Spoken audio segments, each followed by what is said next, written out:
Hello and welcome to After School class 10th NCERT series mathematics में हम 2 chapter already कर चुके हैं। तीसरा चैप्टर हमने लास्ट वीडियो में शुरू कर दिया था जिसमें हमने कुछ कंसेप्ट्स देखे थे और एक एग्जांपल किया था। उसके आगे हम आज शुरू करते हैं एक्सरसाइज 3.1 और उसका पहला क्वेश्चन दिया हुआ है। Form a pair of linear equation in the following problem, find their solution graphically. 10 students of class X took part in mathematics quiz. If the number of girls is 4 more than number of boys, find the number of boys and girls who took part in the quiz. यानी कि हमें linear equation बनानी है और उसे graphically solve करना है, उसके सॉल्यूशन निकालना है। अब हमें एक प्रॉब्लम दी हुई है, तो सबसे पहले जैसा कि हमने पिछले वीडियो में देखा था, लीनियर इक्वेशंस हमारे पास एक पेयर में होगी यानी कि दो होगी और उन दो को हमें सोल्व करना है। तो सबसे पहले हमारे पास लीनियर इक्वेशन नहीं है लेकिन प्रॉब्लम स्टेटमेंट है, हमें इसके थ्रू लीनियर इक्वेशन बनानी पड़ेगी। सबसे पहले हम लीनियर इक्वेशन बनाते हैं। यहाँ पर हमें दो वेरिएबल्स दिए हुए हैं, गर्ल्स और बॉयज़। तो हम let number of girls X and number of boys Y. अब सबसे पहले हमें दिया हुआ है 10 students of class 10, means total students जो होंगे वो गर्ल्स और बॉयज़ को मिला देंगे तो टोटल स्टूडेंट्स मिल जाएंगे, यानी कि एक्स यानी कि number of girls plus Y number of boys is equal to 10।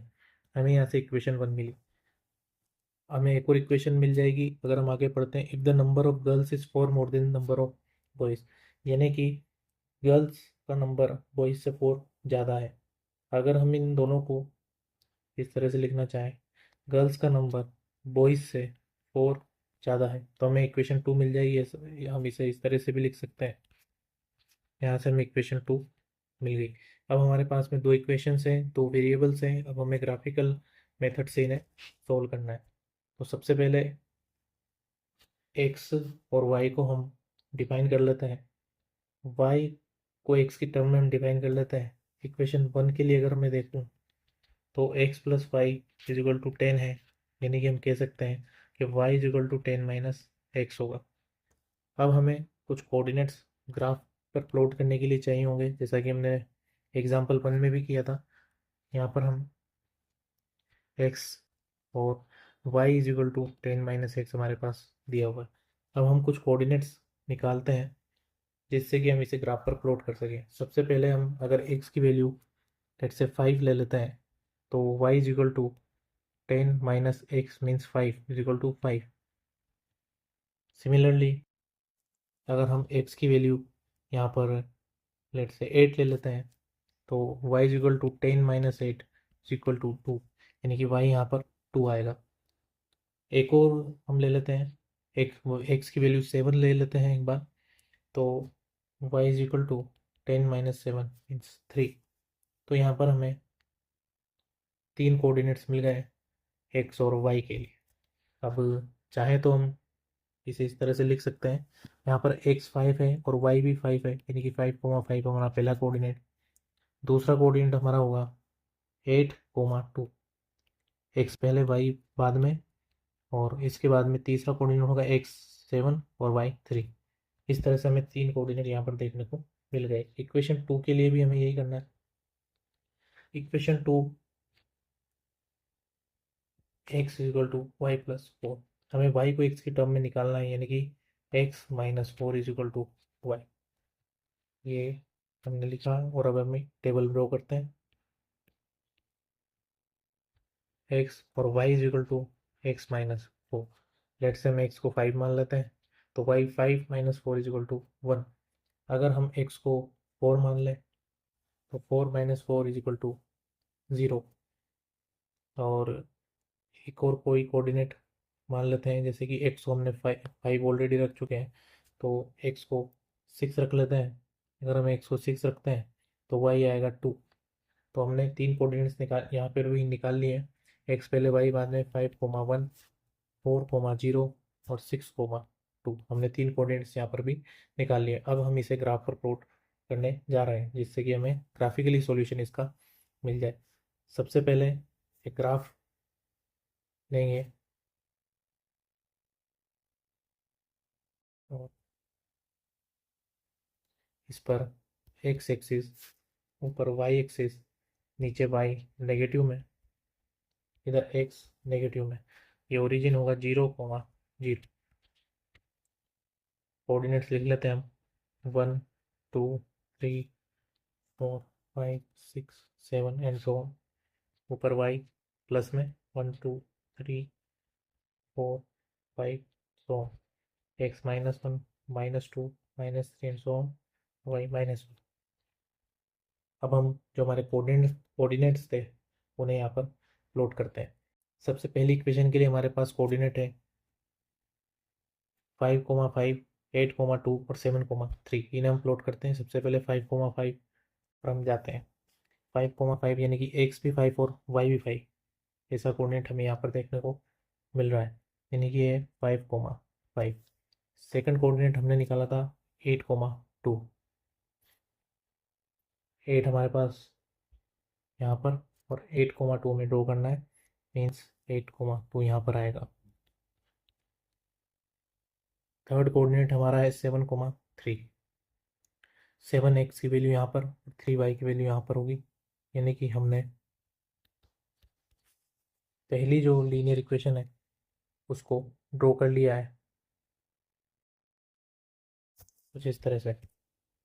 Second equation हमारे पास है, इसमें हमारे कोऑर्डिनेट्स आए 5,1। सबसे पहले 5,1 बनाते हैं। 5 यहाँ पर, 1 यहाँ पर, 5,1। सेकंड कोऑर्डिनेट हमारा 4,0। 4,0 मीन्स एक्स एक्सिस। और थर्ड कोऑर्डिनेट है 6,2। 6 यहाँ पर और 2 यहाँ पर, 6,2। अगर हम इस लाइन को इस तरह से ड्रॉ करेंगे तो हम देखते हैं कि आगे जाकर 7,3 पर लाइन 1 को इंटरसेक्ट कर रहा है। हमने इस लाइन को इसी तरह आगे बढ़ाया और देखा कि ये लाइन वन को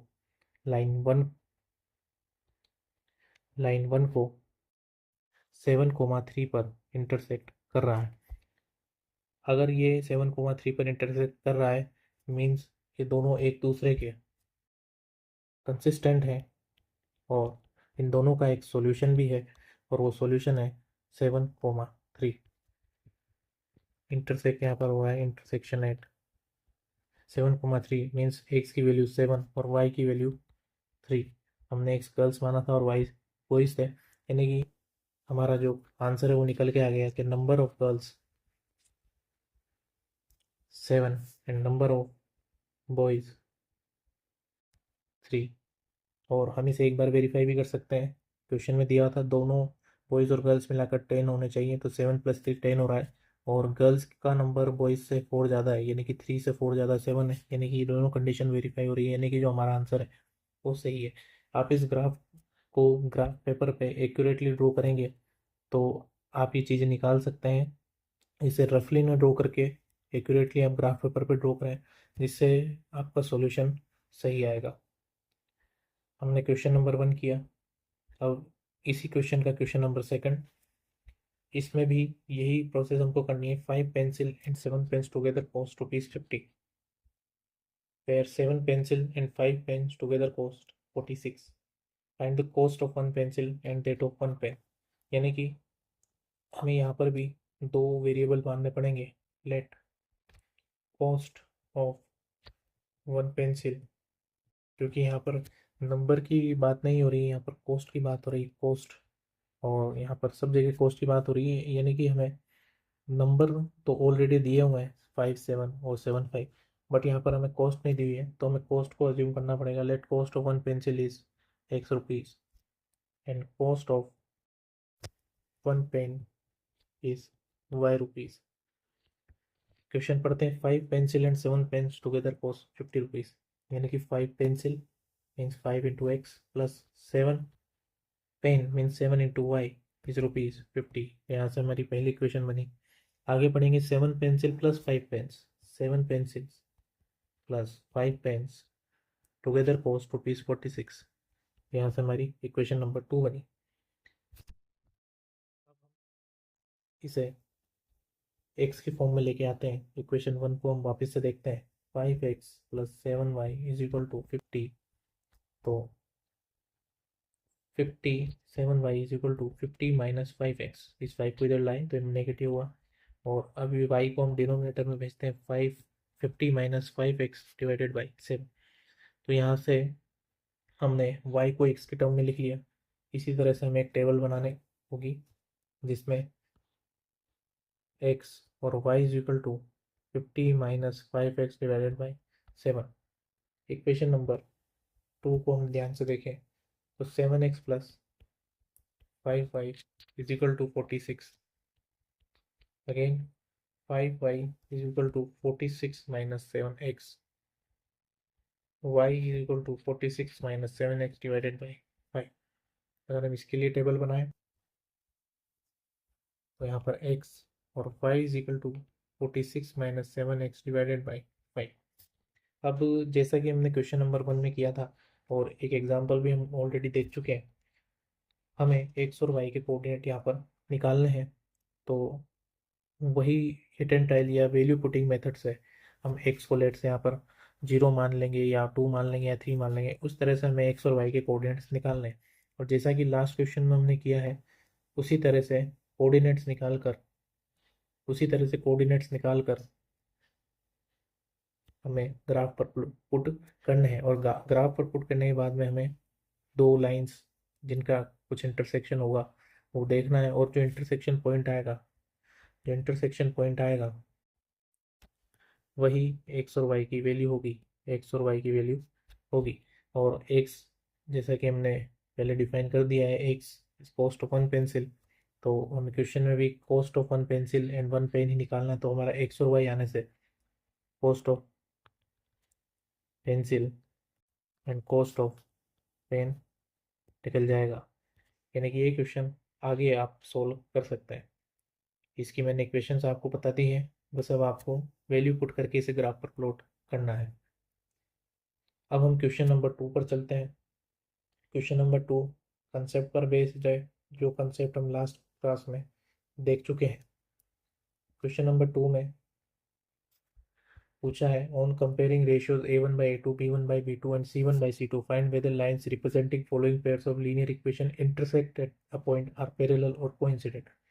हमने ऑलरेडी देखा है 3 कंडीशन बनती है, या तो लीनियर इक्वेशन इंटरसेक्ट करें, या वो पैरेलल हो, या कोइंसिडेंट हो। तो हम चेक करते हैं सबसे पहले a1/a2, b1/b2 और c1/c2 निकाल कर। तो हम क्वेश्चन नंबर 2 का फर्स्ट कर रहे हैं। इक्वेशन लिखिए 5x - 4y = या इसे +8 = 0। Second equation 7x + 6y - 9 = 0। a1/a2 हम निकालते हैं। a1 जो होगा वो x का कोफिशिएंट हमें दोनों इक्वेशन में देखना है, इक्वेशन नंबर 1 और इक्वेशन नंबर 2। इक्वेशन 1 में x का कोफिशिएंट 5, इक्वेशन 2 में x का कोफिशिएंट 7। हम b1/b2 इसी तरह निकालते हैं। हमें y का कोफिशिएंट देखना है, इक्वेशन 1 में -4, इक्वेशन 2 में 6। अगर हम c1/c2 निकालें, यानी कि constant of equation 1 z and constant of equation 2 is -9। -9 इसलिए क्योंकि यह जो नंबर लिखा हुआ है ये अपने माइनस के साथ ही आ रहा है, इसलिए यहाँ पर -9 लिखेंगे। सिमिलरली हमने b1 में भी -4 लिखा है क्योंकि वो अपना कोफिशिएंट जो है वो एक नेगेटिव नंबर है।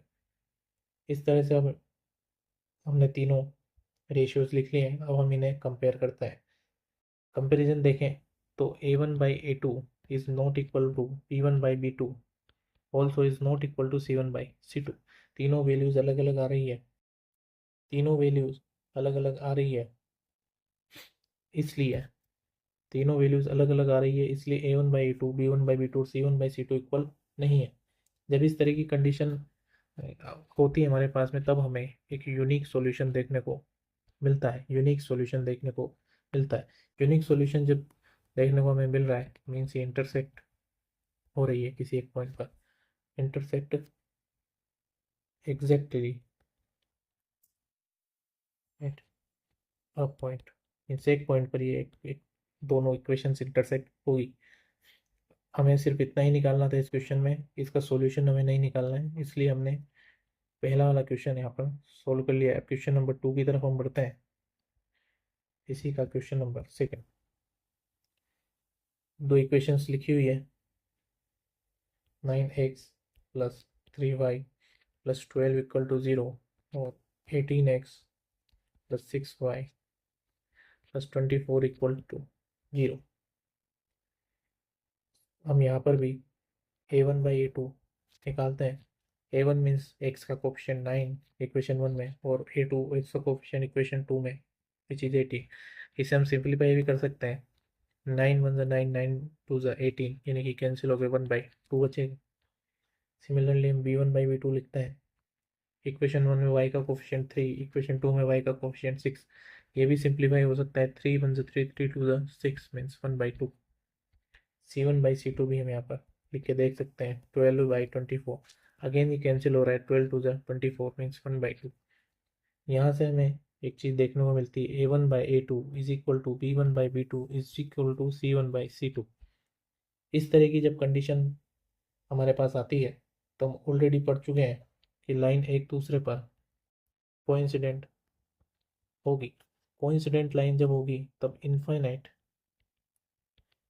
सॉल्यूशंस हमें देखने को मिलेंगे। और हमें क्वेश्चन में यही पूछा है कि लाइन इंटरसेक्ट हो रही है या पैरेलल है या कोइंसिडेंट है, तो हमारा आंसर जो है वो कोइंसिडेंट आ जाएगा। इसी तरह से हमने क्वेश्चन नंबर 2 किया। क्वेश्चन नंबर 3 मैं यहीं पर सोल्व कर देता हूँ, जिससे कि हमें डबल से इक्वेशन नहीं लिखनी पड़े। क्वेश्चन नंबर 3 में हम a1 बाई ए टू अगर निकालें तो 6/2, सिंप्लीफाई करके लिखे तो 3/1। अगर हम b1 बाई बी टू निकालते हैं तो -3 डिवाइडेड बाई -1, कोफिशिएंट अपना साइन साथ में लेके आता है, माइनस और माइनस ऊपर डिनोमिनेटर न्यूमरेटर में कैंसिल हो जाएगा, मीन्स 3/1। c1 बाई c2 को देखें तो 10/9। यहाँ पर हमारी कंडीशन जो आ रही है वो आ रही है a1 by A two is equal to b1 by B two is not equal to c1 by c2। जब इस तरह की कंडीशन आती है, यानी कि यानी कि ये लाइंस एक दूसरे के पैरेलल है, यानी कि ये लाइन एक दूसरे के पैरेलल है, पैरेलल लाइंस है। अगर लाइन पैरेलल है तो इनका कोई सॉल्यूशन नहीं निकलेगा, इनका कोई भी सॉल्यूशन नहीं निकलेगा। और हमसे क्वेश्चन में यही पूछा है कि क्या लाइंस पैरेलल, कोइंसिडेंट या इंटरसेक्टिंग है, तो हम कह सकते हैं कि लाइंस पैरेलल है और इनका कोई सॉल्यूशन नहीं निकलेगा। इस तरह से हमने क्वेश्चन 2 भी कर लिया है। अब हम क्वेश्चन नंबर 3 पर चलते हैं। इस क्वेश्चन में भी वही करना है जो हमने लास्ट क्वेश्चन में किया था। एक बार क्वेश्चन नंबर 3 का फर्स्ट हम करके देखते हैं। 3x plus 2y is equal to 5, 2x minus 3y is equal to 7। यहाँ पर हम a1 बाई ए टू निकालते हैं। a1 is 3, a2 is 2। b1 by B two अगर हम निकालें तो 2 डिवाइडेड बाई -3, और c1 बाई c2 अगर हम निकालें तो 5/7। यहाँ से हमें क्लियरली दिख रहा है कि a1 by A two is not equal to b1 by B two is not equal to c1 by c2। Means ये तीनों लाइन एक पॉइंट पर इंटरसेक्ट करेगी। इंटरसेक्ट एट अ पॉइंट, अगर इंटरसेक्ट करती है तो हम ऑलरेडी पढ़ चुके हैं, उसे कंसिस्टेंट पेयर कहा जाता है। और हमसे क्वेश्चन में अब की बार सॉल्यूशंस नहीं पूछ रहा है, वो पूछ रहा है कंसिस्टेंट और इनकंसिस्टेंट। तो जब हमें पता है कि इंटरसेक्टिंग अगर होता है तो कंसिस्टेंट पेयर होता है। हम क्वेश्चन नंबर 2 करते हैं इसी का। क्वेश्चन नंबर 2 में इक्वेशन लिखी हुई है हमारे पास में, 2x minus 3y is equal to 8, 4x minus 6y is equal to 9। सबसे पहले हम a1 बाई ए टू निकालते हैं। 2/4 सिंप्लीफाई करके 2 2 से 4, 1/2। b1 बाई बी टू हम निकालते हैं। -3 divided by -6, minus minus cancel, और 3 से 6 2 टाइम्स। अगर हम c1 बाई c2 निकालें तो 8/9। यहाँ से हमें देखने को मिलता है a1 by A two is equal to b1 by B two is not equal to c1 by c2। जब ये केस होता है तो हम ऑलरेडी पढ़ चुके हैं कि जब a1 by a2 is equal to b1 by b2 हो तो लाइन एक दूसरे के पैरेलल होती है, पैरेलल लाइन्स। अगर लाइन्स एक दूसरे के पैरेलल है तो कोई भी सॉल्यूशन नहीं मिलेगा, और जब कोई भी सॉल्यूशन नहीं मिलता है तो हम उसे इनकंसिस्टेंट पेयर बोल सकते हैं। हमने क्वेश्चन 2 भी किया। इसी तरह से 3, 4 और 5 भी होंगे। एक क्वेश्चन और मैं आपको करा देता हूँ इसका, क्वेश्चन नंबर 3 भी हम कर लेते हैं, जिससे कि आपको बाकी के क्वेश्चन 4 और 5 करने में प्रॉब्लम नहीं हो। क्वेश्चन नंबर 3 हम करते हैं। सबसे पहले क्वेश्चन में हमें दिया हुआ है 3/2x plus 5/3y is equal to 7। 3/2x plus 5/3y is equal to 7। और आगे दिया हुआ है 9x minus 10y is equal to 14। 9x minus 10y is equal to 14। हमें इसमें भी a1/a2 निकालना, a1/a2। अब x का कोफिशिएंट इक्वेशन नंबर 1 में 3/2, इक्वेशन 2 में हमें x का कोफिशिएंट देखते हैं, वो आ रहा है 9। अब हमें इसे थोड़ा सिंप्लीफाई करना होगा। हम इसे इस तरह से लिख सकते हैं, 3 से 3 टाइम ये कैंसिल हो जाएगा, यानी कि 1/2 into 3 is equal to 6। b1/b2 भी निकालते हैं। y का कोफिशिएंट इक्वेशन 1 में 5/3 और y का कोफिशिएंट इक्वेशन 2 में -10 -10। इसे भी थोड़ा सिंप्लीफाई करते हैं, 5/3 इंटू 10। ये जो माइनस का साइन था, अब हम इसे ऊपर न्यूमरेटर में भी लिख सकते हैं। तो हम इसे सॉल्व करते हैं। 5 से 10 2 टाइम्स मीन्स 1 होगा ऊपर, तो 1/3 into 2 is equal to 6। c1/c2 भी हम निकाल लेते हैं, 7/14। और ये 1/2 दिख रहा है हमें डायरेक्ट, 7 2 ज़ा 14। जब इस तरह की कंडीशन निकल कर आती है, means a1/a2।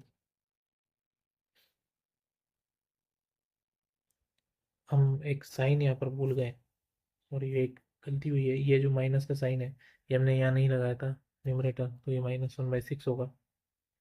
a1/a2 is not equal to b1/b2 is not equal to c1/c2। अगर इस तरह की कंडीशन आती है तो हम ऑलरेडी जानते हैं कि ये पेयर इंटरसेक्ट एक दूसरे को करेगा, इंटरसेक्टिंग एट पॉइंट। और जैसे इंटरसेक्शन होगा ये लाइंस एक दूसरे के कंसिस्टेंट हो जाएगी, यानी कि ये कंसिस्टेंट पेयर होगा। इस तरह से हमने इस क्वेश्चन नंबर 3 के 3 क्वेश्चन देख लिए हैं। 4 और 5 आप खुद से करके देख सकते हैं, सिमिलर क्वेश्चन है और इजी क्वेश्चन है। हम आगे बढ़ते हैं क्वेश्चन नंबर 4 की तरफ। क्वेश्चन नंबर 4 थोड़ा सा लेंदी क्वेश्चन है। क्वेश्चन नंबर 4 का क्वेश्चन नंबर 1 हम करके देखते हैं। अगर हम इसे पढ़ें तो which of the following pairs of linear equation are consistent और inconsistent, if consistent obtain solution graphically.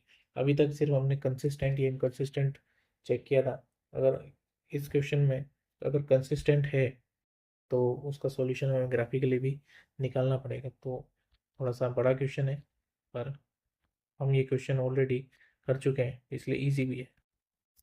हमें दो इक्वेशन यहाँ पर दी हुई है। इक्वेशन नंबर 1 को हम सही से लिखते हैं। एक सबसे पहले तो हम इसकी कंसिस्टेंसी चेक करते हैं। कंसिस्टेंसी हम यहाँ पर चेक करते हैं, कंसिस्टेंसी चेक करते हैं।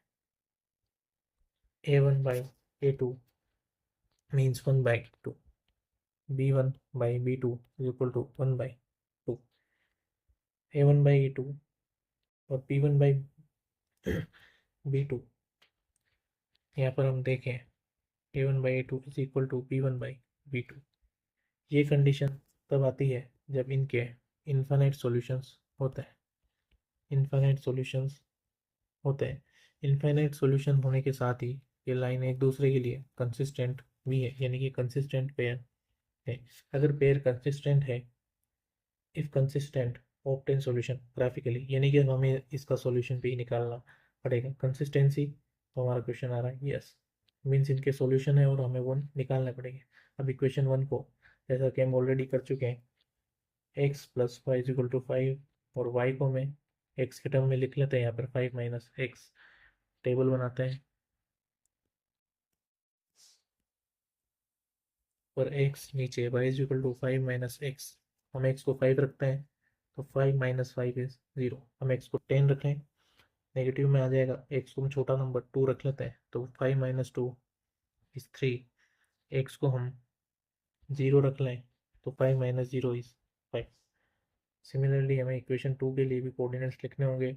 इक्वेशन 2 है 2x plus 2y is equal to 10, 2x plus 2y is equal to 10 means 2y is equal to 10 minus 2x divided by इस 2 को यहाँ पर ले जाएंगे तो यहाँ से 2 हट जाएगा और y की वैल्यू हमारे पास आ जाएगी।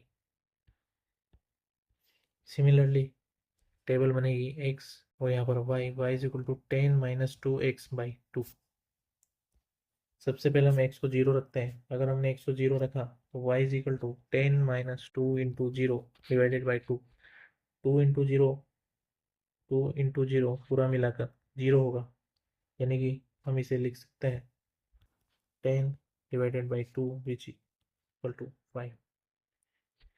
हम x की वैल्यू अब यहाँ पर 5 रख के देखते हैं, y is equal to 10 minus 2 into 5 divided by 2, 2 into 5 10 होता है, 10 minus 10 is 0 which means y की वैल्यू यहाँ पर 0 आएगी।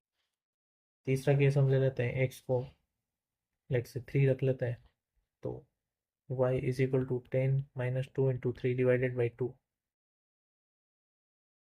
ऊपर का मैं मिटा देता हूँ, 10 minus 6 divided by 2, 4 by 2 is equal to 2।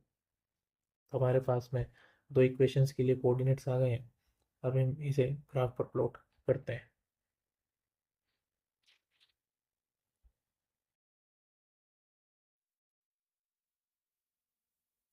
X axis ऊपर, वाई एक्सिस नीचे, वाई नेगेटिव में, इधर एक्स नेगेटिव में, ओरिजिन 0, 0 पॉइंट प्लॉट करते हैं 1 2 3 4 5 6 7,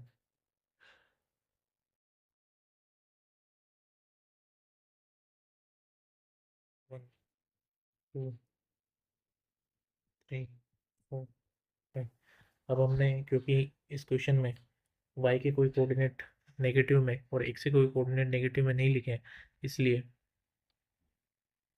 हमें इन्हें लिखने की ज़रूरत नहीं है, लेकिन लिखते हैं तो ग्राफ थोड़ा अच्छा दिखता है और हमें यहाँ पर मेंशन भी वैसे करना होता है कि इस तरह से यहाँ पर ग्राफ के जो साइड में आपकी जगह हो वहाँ पर आपको लिखना पड़ेगा x axis 1 centimetre is equal to 1 और y axis 1 centimetre is equal to 1। ये हमें लिखना पड़ेगा क्योंकि एक ब्लॉक जो आपका होता है ग्राफ में वो 1 सेंटीमीटर का होता है और उसकी वैल्यू हमने यहाँ पर 1 मानी है, तो ये आप लिख सकते हैं आपके ग्राफ में। अभी हम यहाँ पर कोऑर्डिनेट प्लॉट करते हैं। हमारे पास में 3 कोऑर्डिनेट है, 5, 0, 2, 3 और 0, 5। 5, 0, 2, 3, 0, 5, 5, 0, 5, 0, 5, 0 मीन्स एक्स तो है लेकिन वाई 0 है, यानी कि ये 5, 0 होगा। एक हमने 0, 5 भी देखा है, तो 0, 5 वाई एक्सिस पर होगा क्योंकि एक्स 0 और वाई 5।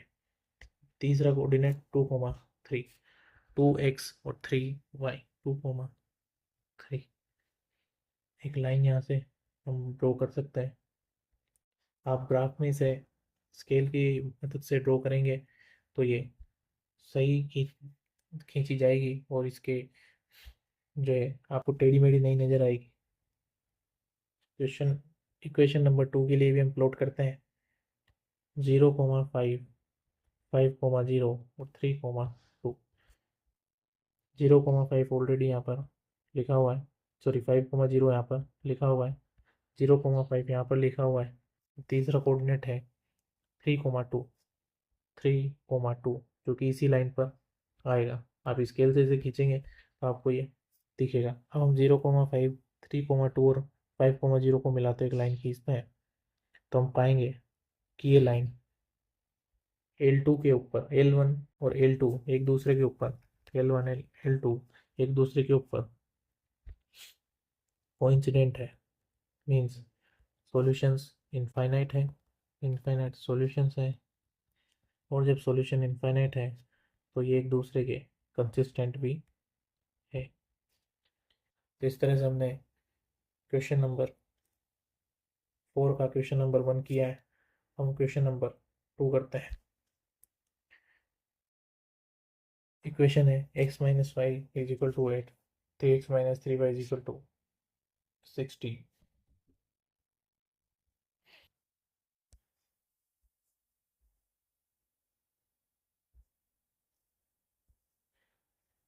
फोर्थ का क्वेश्चन नंबर 2 हम कर रहे हैं, और हमारे पास में इक्वेशंस है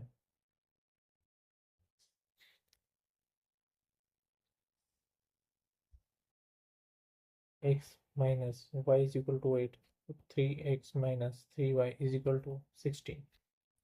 सबसे पहले तो हम इसका कंसिस्टेंट और इनकंसिस्टेंसी का चेक कर सकते हैं। कंसिस्टेंसी हम यहाँ पर चेक करते हैं। a1/a2 equal to 1/3, b1/b2 is equal to -1/-3, -1/-3 is 1/3, c1/c2 is 8/16 means 1/2। यहाँ पर हम कह सकते हैं a1/a2 is equal to b1/b2 is not equal to c1/c2। ये कंडीशन जब आती है जब लाइन एक दूसरे के पैरेलल हो, पैरेलल लाइन्स, अगर लाइन्स एक दूसरे के पैरेलल है तो श्योर है कि वो एक दूसरे के ऊपर इनकंसिस्टेंट है, यानी कि इनकंसिस्टेंट पेयर है। अगर इनकंसिस्टेंट है तो हमें इसका ग्राफ क्वेश्चन के अकॉर्डिंग नहीं बनाना है, लेकिन अगर फिर भी आप चेक करना चाहें कि ये दोनों लाइन पैरेलल्स है, पैरेलल लाइन्स है और इनकंसिस्टेंट पेयर है, तो आप अपने लेवल पे एक ग्राफ बनाएं और कोऑर्डिनेट्स उसके जैसे हमने सभी क्वेश्चंस पे निकाले हैं इस तरह से आप कोऑर्डिनेट्स टेबल में लिख के और उसे ग्राफ पर प्लॉट करें। आप पाएंगे कि दोनों लाइन कुछ इस तरह से एक दूसरे के पैरेलल होगी। अगर पैरेलल लाइन्स है तो ग्राफ पर एक दूसरे को कभी भी इंटरसेक्ट नहीं करेगी, मीन्स उनका कोई सॉल्यूशन नहीं आएगा।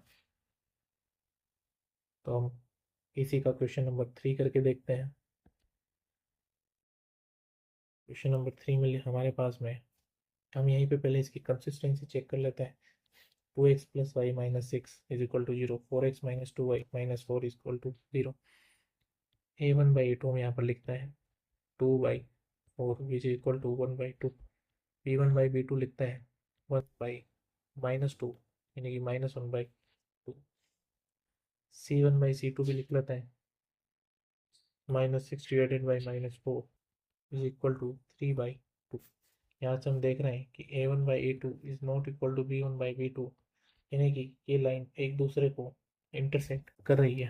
अगर लाइन एक दूसरे को इंटरसेक्ट कर रही है, अगर इंटरसेक्ट कर रही है मीन्स कंसिस्टेंट पेयर है। अगर पेयर कंसिस्टेंट है तो हमें इसे ग्राफ पर प्लॉट करना होगा। ग्राफ पर प्लॉट करने के लिए मैं ऑलरेडी आपको कोऑर्डिनेट्स किस तरह से पुटअप करते हैं ये बता चुका हूँ, और उसे ग्राफ पर प्लॉट करना भी बता चुका हूँ। तो ये क्वेश्चंस आप अपने लेवल पर कर सकते हैं और इसे ग्राफ पर ड्रॉ करके देख सकते हैं। एक सॉल्यूशन दोनों का निकल कर आएगा क्योंकि दोनों इंटरसेक्ट कर रही है। अगर इंटरसेक्ट करती है तो एक पॉइंट पर सॉल्यूशन निकल कर आता है। क्वेश्चन नंबर 4 अगर हम चाहें क्वेश्चन नंबर 4 भी हम यही करके देखते हैं।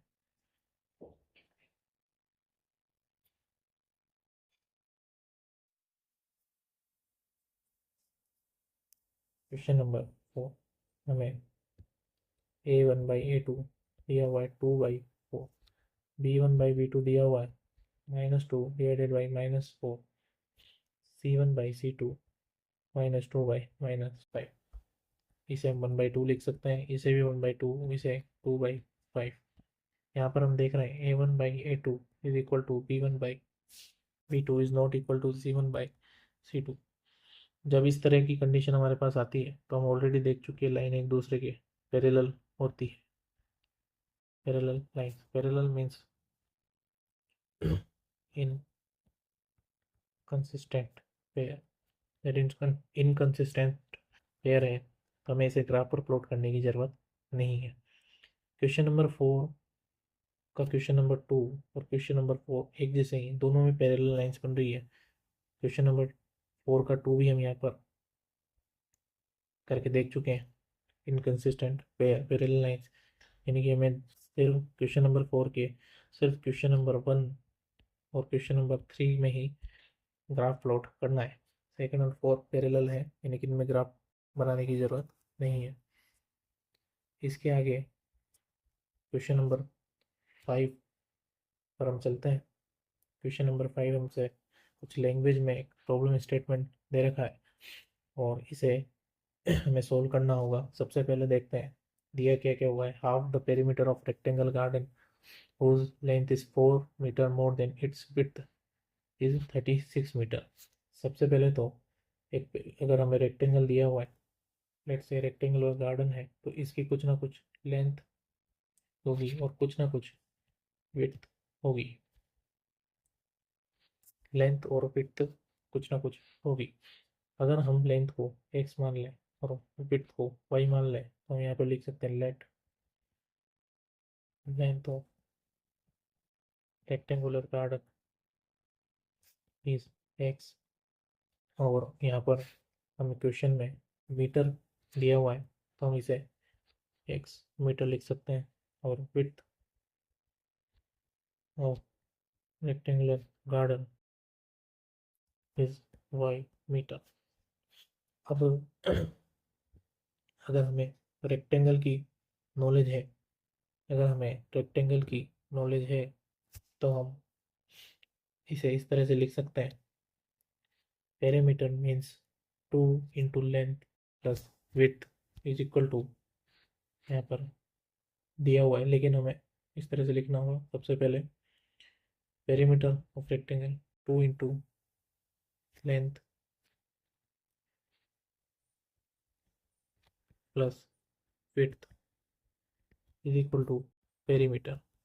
ये हमें ऑलरेडी पता है। यहाँ पर हमने लेंथ को माना है एक्स, वाई को माना है, सॉरी विड्थ को माना है वाई, और पेरीमीटर हमें यहाँ पर दिया हुआ है 36। और ये 36 हमें पूरा पेरीमीटर नहीं है, ये हाफ ऑफ द पेरीमीटर है। हाफ ऑफ द पेरीमीटर हमें दिया हुआ है, यानी कि अगर हम लिखें तो अगर 36 हाफ है तो इसे पूरा करने के लिए हमें 2 से मल्टीप्लाई करना पड़ेगा।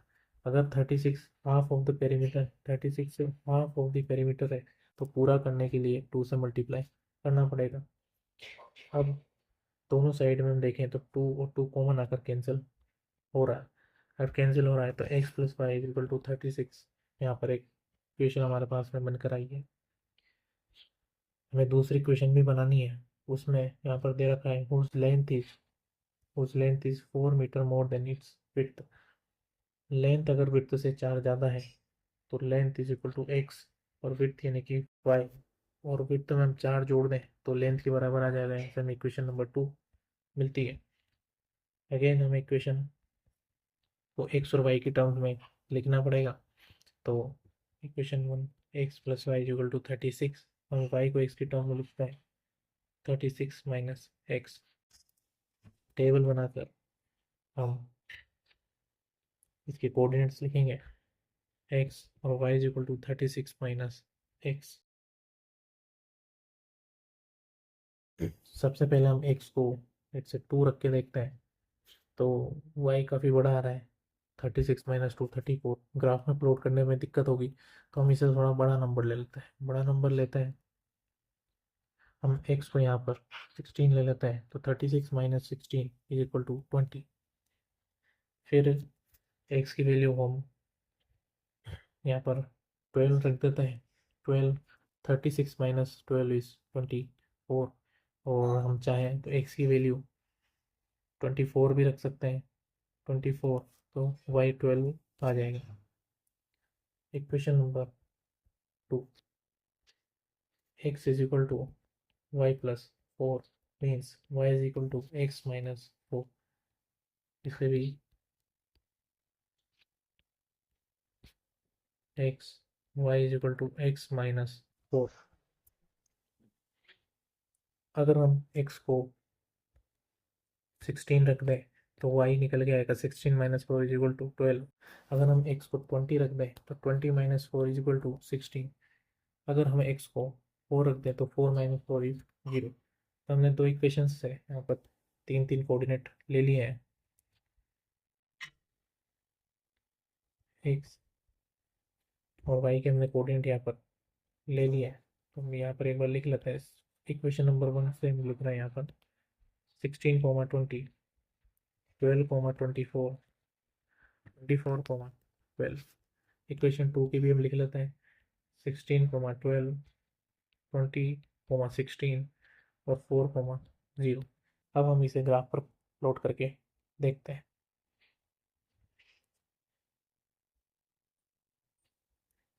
ग्राफ हमारे पास एक ऊपर है, यहाँ पर मैं इसे प्लॉट करके आपको दिखाता हूँ। मैं थोड़ा साइड से एक सर्वाई ड्रॉ करता हूँ जिससे कि हमारे पास एनफ स्पेस रहे एक्स और वाई। अब जैसा कि मैंने आपको लास्ट क्वेश्चन में बताया था कि ये ब्लॉक 1 सेंटीमीटर का होता है, 1 सेंटीमीटर का एक ब्लॉक होता है और हमने उसकी वैल्यू अभी तक 1 ही मानी थी। लेकिन इस क्वेश्चन में हमारे कोऑर्डिनेट्स कुछ बड़े बड़े आ रहे हैं, जैसे कि 16, 20, 12, 24। तो हम चाहें तो इसे इसका स्केल जो है वो चेंज कर सकते हैं। तो हम यहाँ पर स्केल लिखते हैं। हम एक्स एक्सिस को 1 सेंटीमीटर इक्वल टू 4 मान लेते हैं और वाई एक्सिस को भी 1 सेंटीमीटर इज इक्वल टू 4 मान लेते हैं। अब हमारे जो तीन कोऑर्डिनेट्स हैं वो हम यहाँ पर प्लॉट करते हैं। सबसे पहले लाइन 1 के तीन कोऑर्डिनेट हमारे पास थे 16, 20, 16, 20। तो मैं इसे यहाँ पर लिखता हूँ E4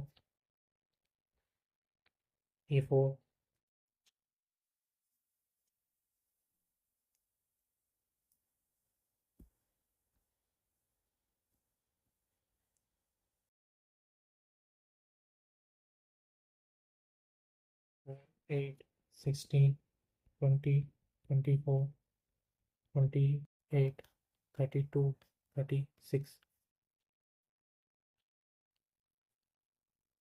इधर एक एक्सिस है, ऊपर वाई को ड्रॉ करते हैं 4, 8, 12, 16, 20, 24, 28, 32 तक हम ड्रॉ करते हैं। अब जो हमारी कोऑर्डिनेट्स है 16, 20, 12, 24, 24, 16, 20 हम यहाँ पर प्लॉट करते हैं। 16 यहाँ पर होगा और 20, 16, 20 यहाँ पर आ रहा है। 16, 20 यहाँ पर हम लिख सकते हैं। इसके बाद में अगला कोऑर्डिनेट 12, 24 और 24, 12, 12, 24। 8 यहाँ पर एक गलती कर दी है, एक गलती हो गई है। 8 के बाद में 12, 16, 20, 24, 28, 32 और 36। अब वापस हम ड्रॉ करते हैं 16, 20, 16, 20 यहाँ पर 12, 24, 12, 24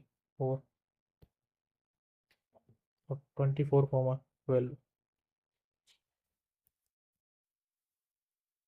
तीन कोऑर्डिनेट हमने ड्रॉ किया है और उस पर हम एक लाइन से इन्हें मिला देंगे। ये लाइन L1। लाइन L2 के लिए भी तीन कोऑर्डिनेट है हमारे पास में 16, 12, 20, 16, 4, 0। 16, 12, 16, 12,